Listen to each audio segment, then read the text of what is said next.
Well, Julie King, welcome to eGlobal Travel Media. Now, you're the founder and CEO of a very exciting business called Bonailie.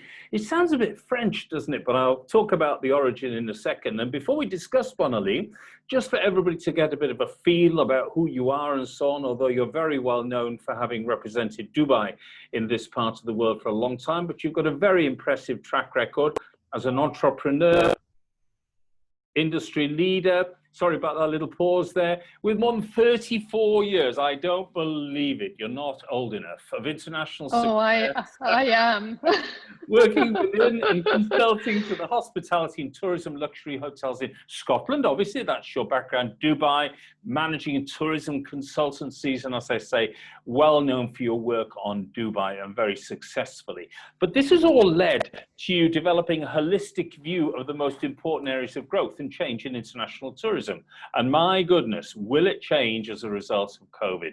But you've got an award-winning consultancy. Indeed. You've managed about 200 consultancy projects in 24 countries in everything we can think of. So last week, as founder and CEO, and I attended some of your podcasts, they were very, very good, you launched Bonailie, which you've described as being the result of the impact of COVID-19, okay? So an $8.9 trillion industry, dramatically affected, 10.3 of the world's GDP, devastating and heartbreaking, and an industry that you and I both love, and yet it's been torn apart. So it's absolutely incredible. If I'd have spoken to you in December or January last year and said this was going to happen, you would never have believed me. But now, no, I don't think anyone would have, to be honest. But you've said it's now time for the outcome of this. Yeah, that's right. But you've now said it's time to reshape the vision of the future of tourism for the better and play a bigger role, with your research highlighting the need for global collaboration in shaping the future together. So tell me more about Bonailie and how that all fits into this vision that you have. Right. Well, we established Bonailie, as you correctly said, as the outcome of the pandemic. We did quite a lot of research, both in Australia and New Zealand and around the world. And what that some of the areas that came out of that was that there was a lot of work in silo, but not integrated. And there was a huge need for collaboration across the industry, not just collaboration by industry sector, but actually across the whole of the industry. And that really wasn't happening. And you know, the pandemic certainly gave us the opportunity to relook at that and basically tell us that we needed to unite, you know, for a purpose, you know, to lead us through this. So that's really how Bonailie came to fruition, you know, through our research. The fact that we determined that the market needs, the priority for transparency around, you know, international borders opening and safe travel corridors, the collaboration that was required across all industry sectors, the support that was needed for the tourism industry as a whole, and, you know, obviously having safe, you know, regulations across the world. There was so much, you know, that came out of that research that was really valuable to us, that we needed to look at something a lot bigger if we wanted to make an impact, you know, with tourism and to protect tourism, you know, moving forward. And we knew that we couldn't do that just by sitting in our industry area of specialization in sort of one sector of the industry, so to speak. Yeah. So if we were going to do something, we needed to actually do something that we could scale and collaborate globally with, which is why Bonailie was born.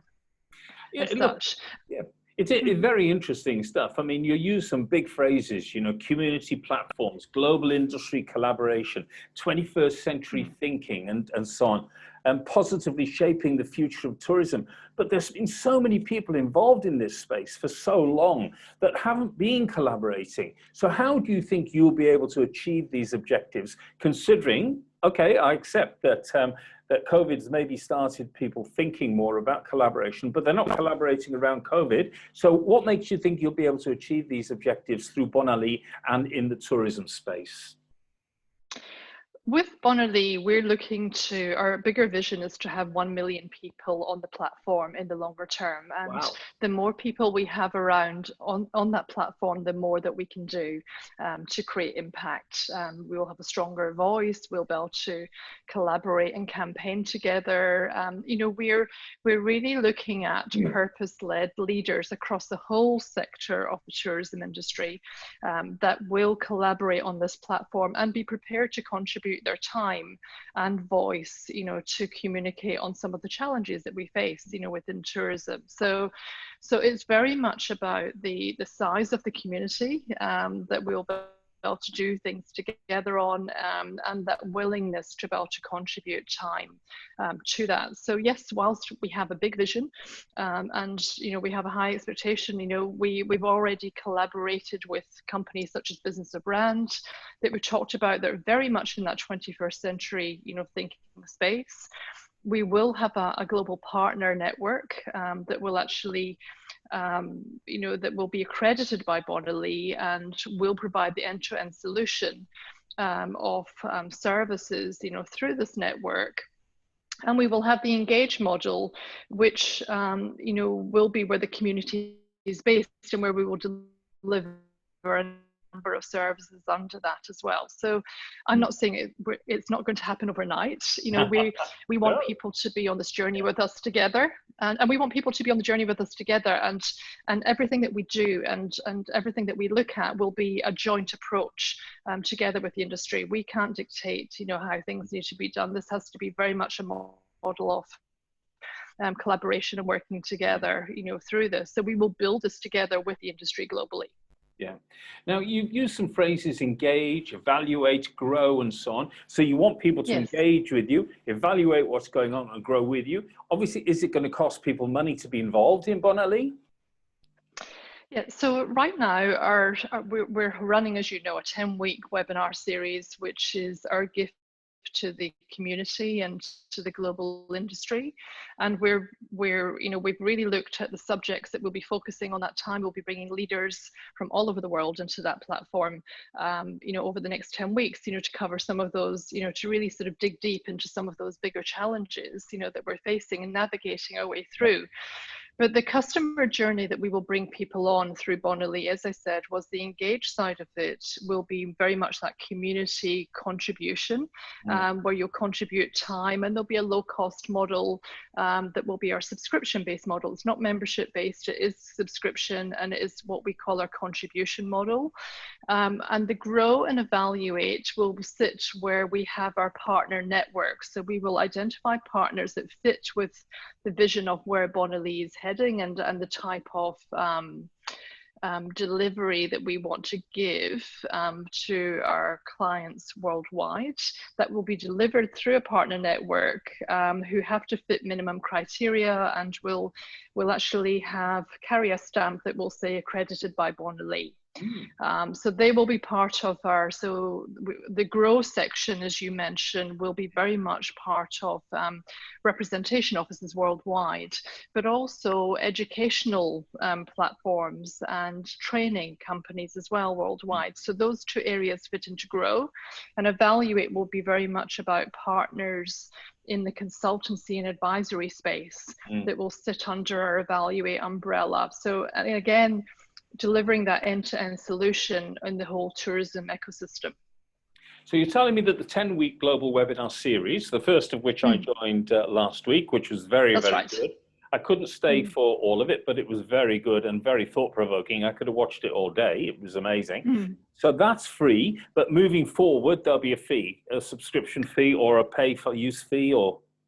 Yeah, it'll be a subscription fee, and you can either pay it for the year or you can pay it monthly, and that's what we're looking at. And that will be very much a low-cost model that will allow as many people to come onto the platform as possible. And also bear in mind that we're going to be giving back, you know, from that to help people that can't genuinely come on this, you know, come along with us. So there'll be so much that will be then delivered into a foundation that will actually help other tourism businesses globally as well.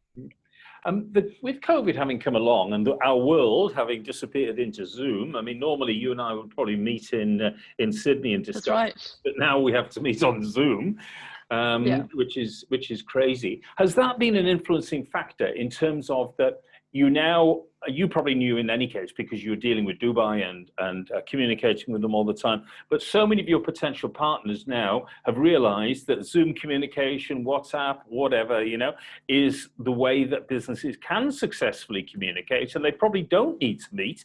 And I've just attended an amazing CAPA, Center for Asia Pacific Aviation, sort of series of conferences. And I think they had about 50 speakers all told, all about aviation, not one of which left their offices. And it was incredible. Yeah. So has that helped you then drive this as an opportunity? For us to be able to create the impact and get across the world, we obviously needed to deliver this through an online platform. There was no question about that. And I hope that in the not too distant future, we'll be able to travel still face to face to meet, with bigger organizations and associations and networks, in different parts of the world. But I do think people will still continue to travel from a business perspective, but they'll travel for the right reasons. There still needs to be that connection. I think what we'll see some trends changing around travel, that people will travel for longer, but maybe less frequently. I think people will be more conscious about their consumption and wanting to ensure that, that we're doing things that are right for sustainability, for the future as well. So through a lot of our research, we've identified a lot of these trends, through that. But there will always be, that from a business perspective, there'll always be that need to want to meet face to face to connect. But certainly it makes it a lot easier when you're doing things like this, that we need to reach a lot of people globally. We simply couldn't be holding webinars that are of a global scale to reach the amount of people that we need to reach if we were just relying on face to face. Do you think you being located in Australia, which is at the end of the day relatively remote to some of the major travel and tourism sectors, is a positive or negative? Or how do you manage that sort of, we've lived with it for a long time, all of us, but how do you manage that sort of tyranny of distance? You talk to somebody in Scotland about Australia and you may as well be talking about Mars. Well, we're not, I think, John, you need to think that it's a global platform and we're not talking to people from an Australian perspective. Good. We're talking to people about, this being from a global perspective. And, when it comes to what we're trying to do is, you'll see from our webinar times that we're obviously looking to get as many people on as we can in the time frames that we set. We do know that as we start building the American market and, Canada, etc., that we will need to have a second webinar that caters to some of those markets as well. So we're absolutely not doing this from an Australian perspective. We are focusing very much on where we're positioned doesn't matter in this situation. We're really talking from a global perspective.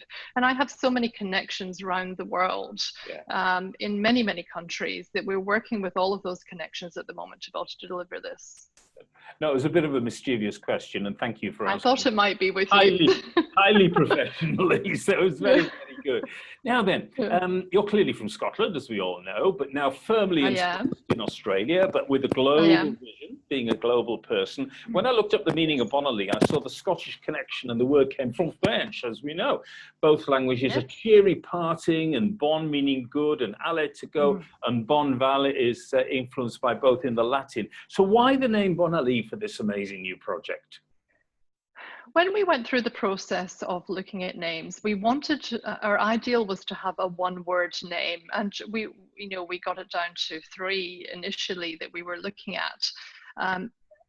It was important for me to have something that represented my Scottish heritage, but also have something that represented my experience globally, and the work that we do globally as well. So we needed to balance both in that, and we're very fortunate as there's very few one words that are available, to use around the world. So we were very fortunate to come across Bonailie, but the fact that it just aligned with our vision and where we were going. So yes, you're correct in what you say, that Bonailie is very much, if you look at the direct communication around it and definition, it's very much about wishing that prosperous journey. It's sort of, you know, the sort of traditional Scottish cheering before you go on a journey, you know, this is the way to go.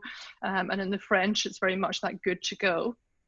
But also, you know, when we look at our logo and our brand mark that we've created, the compass symbol in there, and then you have the inward lines, excuse me, that represents two pathways as well. So, you know, that there is different directions, you know, we can take, you know, on this journey as well. So it all fitted around, you know, what we wanted to do around shaping the future of tourism, driving the positive impact, and to act as a compass to guide the conversation on everything that the tourism industry does. And that's really where that came. It all aligned and fitted really with what I wanted, you know, to have that connection to Scotland still, but also represent the global activity that, you know, we undertake, you know, through this process. But I also think, you know, a very cheering party, a farewell on a new journey, because it is a new journey. It is doing things differently. And, you know, we wish you all the best and the very best on your new journey. So Bonailie, on your journey, I'm sure it's going to be incredible. I look forward to hearing a lot more about it as things move on. And I'm always really pleased to see things being developed that have a global context. We must not think about boundaries, you know, they're just not necessary. And I think if many governments around the world drop the boundaries in relation to the current crisis we're going through in terms of COVID-19, I think they might be cooperating a damn sight more closely than they are. But look, very best wishes for every success. Thank you. I think Thank you, John. I appreciate it. That's okay. The seminar I attended was absolutely fabulous. I look forward to attending more. So thank you for your time today, Julie. Really appreciate you joining us on eGlobal Travel Media. Thank you. Thank you very much. Lovely to chat to you.